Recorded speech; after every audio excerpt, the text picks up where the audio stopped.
Welcome to the Drama Teacher Podcast, brought to you by Theatrefolk, the Drama Teacher Resource Company. I'm Lindsay Price. Hello. I hope you're well. Thanks for listening.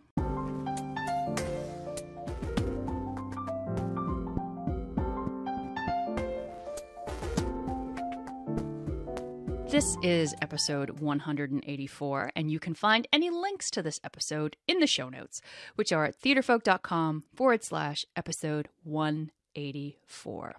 Okay, today we're going on a little trip. All right, you might want to pack a bag. It's going to be a big trip. We are going to the other side of the world. And with us, we are taking teacher Alyson Brown, because she took her production of The Jungle Book to the World Festival of Children's Theater in Japan. That's right, middle school students in Japan.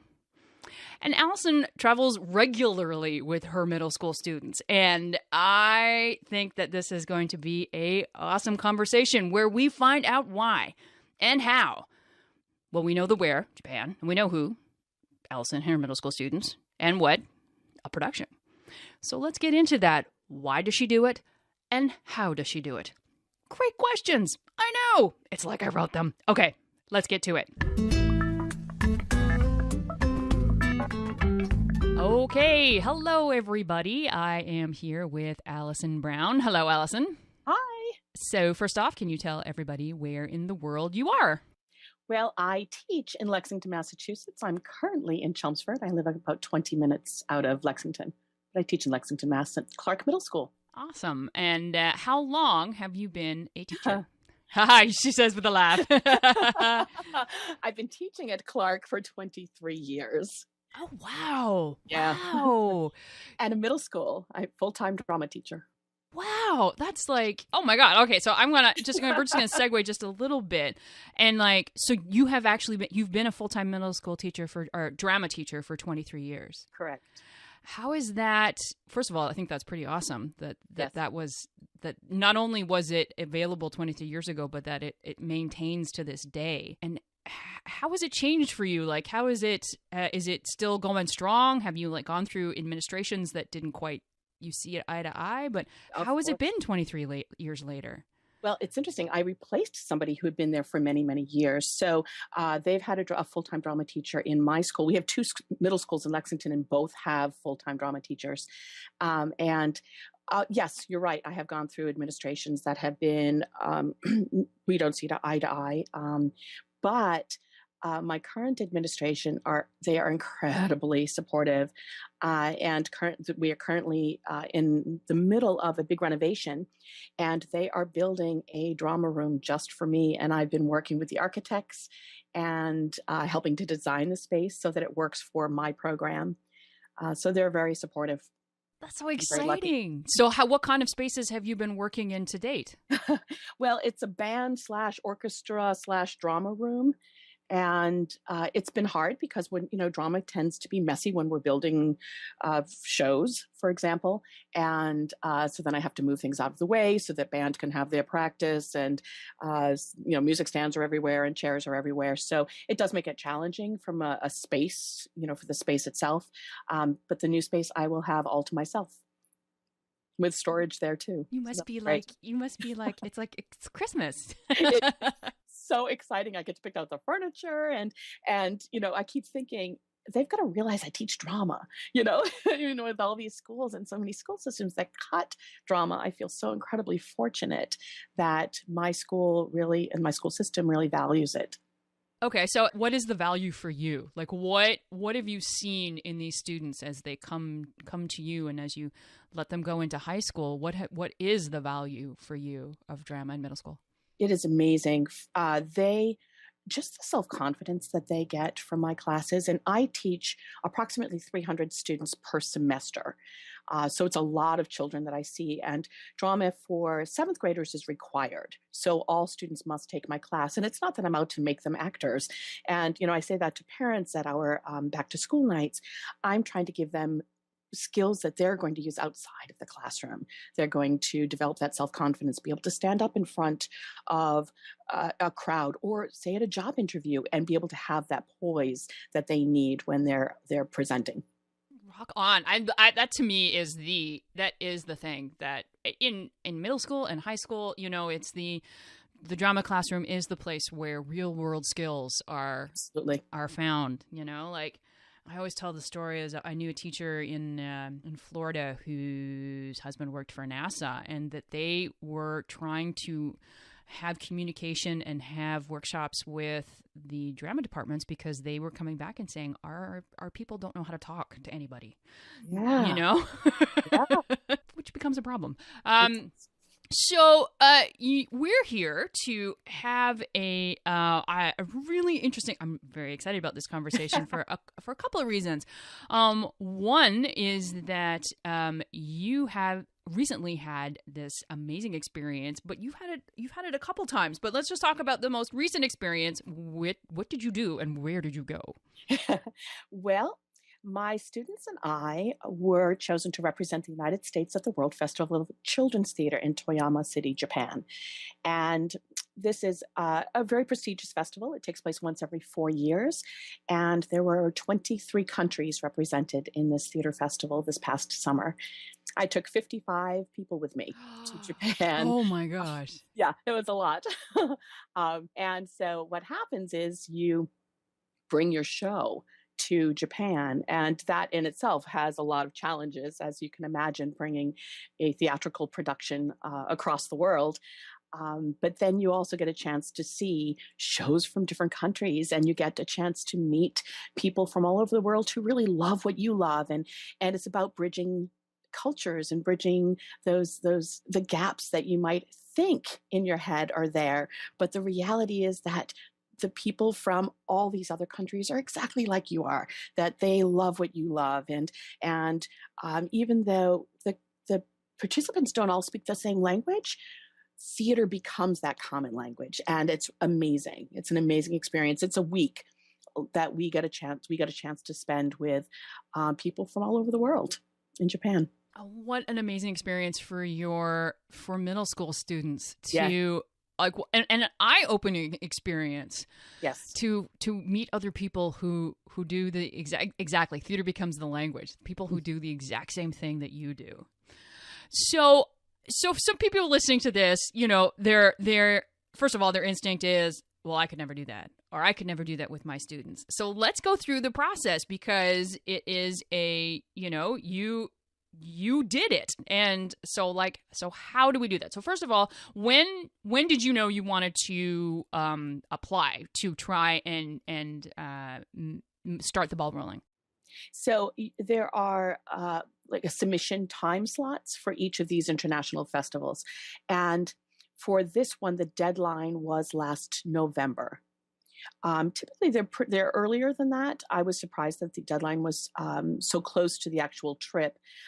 As you mentioned, I had done this before. I did this back in 2000 as well. And the deadline for that festival was a little bit sooner. So we had well over a year to prep for it. So this time we didn't find out until January that we were heading to Japan in July. That's not a lot of time. Yeah. Not time. So that became a challenge when I was taking 55 people with me. Just the logistics of trying to get everyone's passport and trying to get everyone on the same flight. And we toured for a week after as well, because if you're going to Japan, you might as well tour Japan. And so, just scheduling all of those tour stops became very challenging with such a short period of time for us. Mm-hmm. What show did you take? Well, that was a challenge for me, because I knew that I wanted to take something that had a universal appeal, that if people did not speak English, they would hopefully be able to follow the storyline by what we were doing visually. And so I chose to, and I wanted to do something that had animals. To me, that seemed like something that would be kind of universal. So I went with Jungle Book. Okay, okay. And then, and so how did you, so again, so one, your choice of play was something that A, it has to be visual, Right. B, thinking about animals. So then C, how did you, were you always staging it with transferring it in mind, or did you do a staging just for home, or like, what were your thoughts in terms of coming up with this show? That's a great question. I We had several performances. So we had our first performance was at our state drama festival. So I had to initially stage for that performance, and then we took it to our own school, and so then I had to stage for that stage, which was a much bigger space. Then our third performance we did at Cary Hall, which is a big venue in Lexington. And that was, again, a different space. And during each one of those performances prior to going to Japan, I had different cast members. So there were some cast members who were only able to do the Lexington performances and were not able to transfer to Japan. So I had to switch the show around, and we had to re-rehearse for each one of those different performance opportunities. So that did become a challenge for us because we were losing people, and that was bittersweet for us. We knew we were getting excited about the next performance, but then we were losing cast members that we were sad to leave behind. Yeah, that was going to be my next question, was in terms of the logistics of the kids. Like, when you announced the show, did you announce right away, okay, this is our goal for this show. Our goal is to hopefully go to Japan, and that when you sign up for this show, what are you signing? You're signing up for that possibility, or were you a little bit, well, it kind of sounds like you're a little bit more flexible, that kids could come and go. Well, I announced it right at the beginning. Yeah. I had a parent meeting right at the beginning, and I explained this is the end performance will be Japan, but we have these other performances before that. And I had planned all along to cast approximately half and half. That was my initial plan. It ended up being more like 75-25, so 75% who were going forward to Japan, and then the others were going to stay back. And that was their own choice. I left it up to the families to make the decision that was right for them, whether or not they wanted to continue to Japan. And some, for a variety of reasons, some had summer plans already, some didn't feel comfortable sending their children to Japan, and I respect that. There were some who, had camp plans or whatever, so they chose not to move forward to Japan. So those students worked on the production up through our Cary performance. Did you ask parents to kind of make that decision like right off the get-go so that you weren't surprised? I did. I did. And there was a little bit of pushback for that. Because I just needed to know. I just needed to know what I was working with. And some parents were afraid that I was going to cast based solely on whether or not they could go to Japan. And that was not my intent at all. That I really did want to have, but mostly for the students, a support network of students who were moving forward so that they felt supported by those peers who were also moving forward to Japan. And then I wanted the students who were not moving forward to feel supported, that they were not the only ones not forward. So they had to group themselves. Yeah, so that they didn't feel like they were the lesser thans, or they were missing out. Right. Yeah. And so it wasn't your intention at all to, like, we're just talking about leads and stuff. Like, did you have leads that were some students who stayed behind, and you just sort of, was it a flexible enough show that you could take people in and put people in? That was tricky. I was really concerned about that at the beginning. I blind cast it. Really? I did. How so? When the parents, they wrote on their forms whether or not they intended to go forward to Japan, and I did not look at those until after I cast it. Ha. So it truly was blind casting, and it happened to work out that those who were, Mowgli and some of those leading roles were ones who were moving forward. Well, that's one way to do it, so that if parents complain, it can kind of be like, hey, I didn't know. I didn't know. And that was hard, I have to tell you. hard. Well, of course. But it kind of sounds like, and I would say that if I had to, like, highlight so if this is something that you want to do with the people listening, your own school, it sounds like parent communication would be right up there with that's rule number one. Mm-hmm. And rule number two is that casting flexibility needs to be something is there so that, that people who want to be involved can be involved even if they can't, because there's lots of reasons why they might not be able to travel across the world. Right. How did the money work out? Like I know this is the other question I'm sure everyone is thinking about. Like, how much was it per student? So the way it worked out, we, with the festival that, in this particular Japan festival, they pay for the room and board for 15 students or company members. Wow. And so we needed to get ourselves there, and we also traveled afterwards. So that was an additional expense. Now, I had more than 15 in the show. I had 24 in the show. And that was part of that blind casting because I didn't know how many were moving forward. So I ended up casting more than I would have cast if I had cast it knowing going in. So the money aspect, we did some fundraisers. The Carrie performance, it's an 800-seat theater. They donated the theater to us and all of their services, so that all the money went directly to the students' expense. That was a big help. We did several fundraising performances at our school. So the money that we used from the performances of Jungle Book went directly to the trip. We did a 24-hour play marathon. That money went directly to the trip. We did basket raffles. So, the total trip per student ended up being about $3,500. But then we were able to cut off, so it ended up being about $2,100 per student for 2 weeks in Japan. Yeah, I was just about to say, like, for 2 weeks in Japan, that's pretty amazing. And that included everything. That included all their food, all of their transportation. We had buses that took us where we needed to go. We did go the bullet train one day. That was all hotels, all entrance fees, everything. And I think that if anybody goes, oh, that's a lot of money.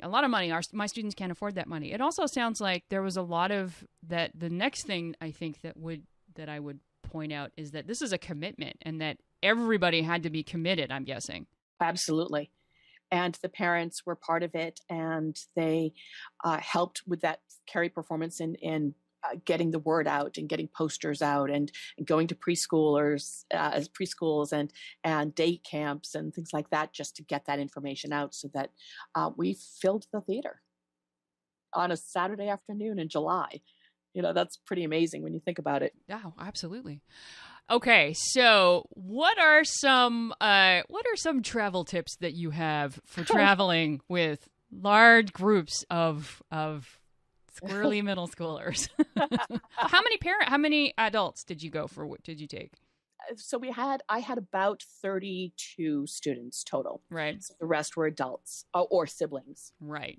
And so the adults really were not a part of the moment-to-moment process as much as you probably would think. A lot of them ended up going off and doing their own activities during the day while I was with the students at festival.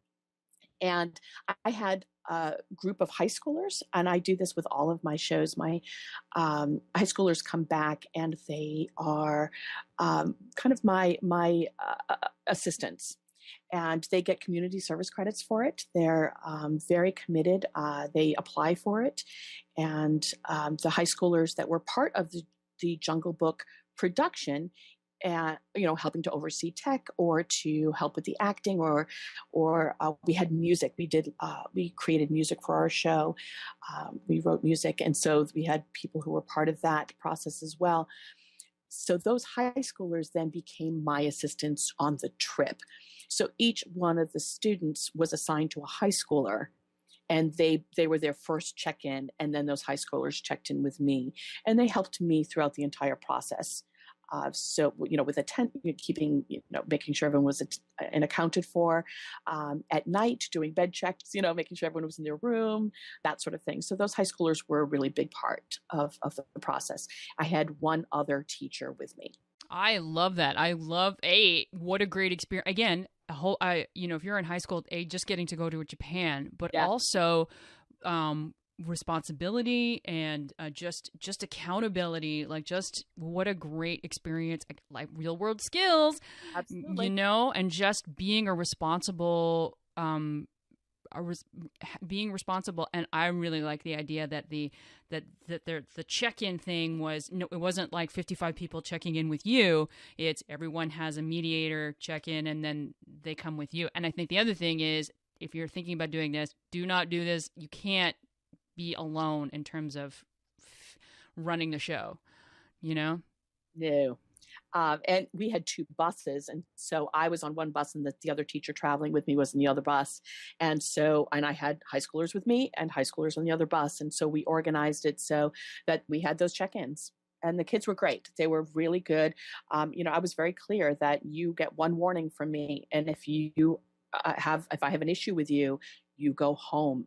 I was not going to play games with them in Japan, and I don't have issues with my students, so it was not a problem. And I wanted to ask too, just in terms of because it's not just the money that the students have to put up; there's the money to get your set or your costumes or whatever to Japan. And how did you handle that? Like, was it just a costume heavy show? Were there set pieces that actually traveled? It's tricky. We had, obviously they were all animals, so we're big on costuming in our school. And so one of the things that we were concerned about is getting all of those costumes over there safely. I was so concerned about shipping things and having things get lost, because we arrived on Friday and our performance was Sunday. And so I knew that we needed to have our materials, all our set and costume pieces there right when we got there. So we took them with us. Fortunately, the airline that we traveled allowed 2 bags per person. So we were able to pack like costumes in suitcases, and I had just people check them as their second bag. Then in terms of set pieces, we brought curtains with us. Again, we were able to pack those. And then we used a scaffolding that the monkeys climbed all over and such. And so they were able to get scaffolding for us there. We brought all of the materials to do the set decorating. And then I had asked them to create like a platform rock for the Great Cliff. And so they were able to do that. And again, we were able to set decorate that when we got there. That's the way to do it. Anything you can put in your suitcase in your hand, and then just work with stuff there. That must have been a great relief to not have to transport a rock. Yes, my big concern, I have to say, when I got to Japan, we were all there. Everyone arrived safely, and all our luggage arrived. That was the biggest weight off of my shoulders. I was so concerned about not getting our stuff there. But it would be, it's the kind of thing where it's like, okay, no costumes. All right, guys, just start acting. Yeah. So what was your students when they they sort of walk into this experience, not knowing, what was going to happen, because you've been through this before, but you've got these middle schoolers who have never been to Japan, have never performed in this kind of venue. What was their initial response? The opening ceremonies was amazing. They had this incredible hundreds of people on the stage, and I think that for my students was the first moment when they realized, wow, this is a life-changing experience. And just the welcome that we got from them. This festival takes place once every 4 years, so it's almost like the Olympics of children's theater, and it's really cool. And you see, the flags from each country, and you see they had a whole auditorium set up where every country had their own booth. and you were able to decorate it and showcase your country's culture. And so, we walked through this. We had to do our own booth, but we walked through and getting a chance to see all these countries represented. I think to them that was amazing. Going to they had these kind of get-togethers, and then getting a chance to meet people. And we all stayed in a hotel. And again, in the lobby, you got a chance to meet the people from Russia or meet the people from Zimbabwe or Uganda, and get a chance to really kind of connect with them. And then, especially now where you've got Facebook and Instagram and all these social platforms, they're able to continue that relationship with those people that they met in these different countries. What was the theatrical experience that stood out to you? Oh, wow. Watching my students up on that stage in front of this international audience, it's always so nerve-wracking as a director to watch, but there's this other level of just how proud I was of them. I'm always proud of my students, but it just, because of the venue and just kind of the magnitude of this particular show, it was pretty amazing to watch them up there, just taking ownership of their piece and really doing that storytelling to the best of their abilities. It was great. Oh, yeah. And then from the other shows, was there anything that just went, what was the thing you've never seen before? It was interesting. We saw some amazing puppetry in some of the shows that was different than anything I've ever seen here, which I really loved. There were some musical pieces. Some of the dance pieces were stunning. So it's just really interesting to see what each country sends as their piece to represent their country or their culture. So I thought that was really just fun to watch, the different types of pieces from each country. Mm-hmm. Oh, this is so. I think travel is the most worthwhile thing that we can do, just to learn, if we're gonna not live in our bubble and learn about other cultures and other people, and to be able to combine that with a theater experience. Yeah. Oh, how wonderful. Okay, so as we wrap up, Alyson, what would be some advice that you would give to any teacher listening who has sort of maybe started getting a little bit of a bug in the back of their ear about being able to take on this adventure? There are so many opportunities for international theater festivals. It doesn't have to be Japan to start off with. There are festivals all over the world. You could do something. My very first festival that I took students to was Canada. And so, you could take a festival that maybe is a trip that is maybe a little bit more doable for you in terms of your comfort level, in terms of your budget, students' parents' comfort level. So something like that might be a good option first. And then looking at, I'm looking at festivals right now in Germany for next year, or, in some different places in Europe that would be not as expensive and not nearly as, far away, certainly as Japan. So there are other options, or even festivals within the United States. There are lots of opportunities for festivals. You could do your state festival. We have a great state festival here in Massachusetts for middle school and for high school. And I know, states all over the country do as well. Absolutely. I think that's a good point. I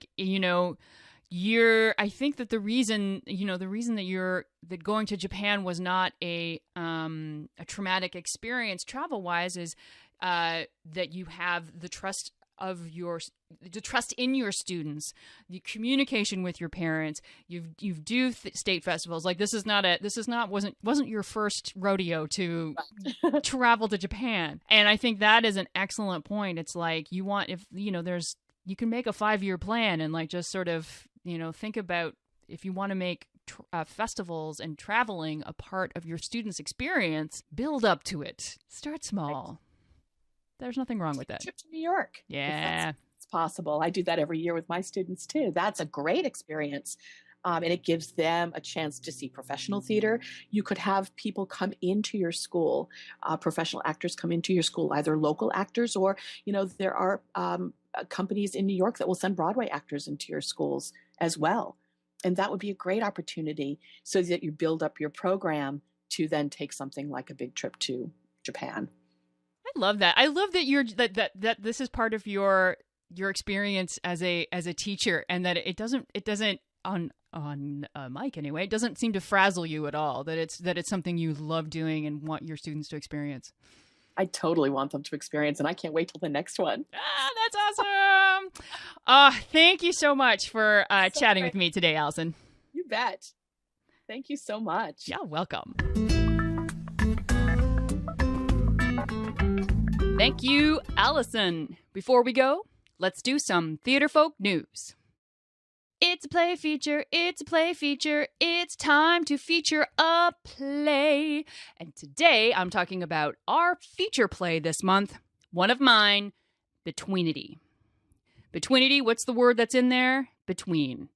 And we've all been there, right? The space in between, the awkward pause, the silence where you can't think of something to say, the space in between words where nothing is said, and yet so much is spoken, the state of being between. So the pause is actually a pretty awesome thing to explore with your students, right? Whether it be just a beat where it's a breath, or whether it be a 3-second pause, a 10-second pause. How about a 30-second pause? What is going on in the character's mind in this pause? Why is the pause happening? It is an excellent acting challenge, right? Those never-ending silences in conversation, there's just as much acting that can go on in silence as with text. So this is just, it's a vignette play, and it's made up of small scenes on this theme.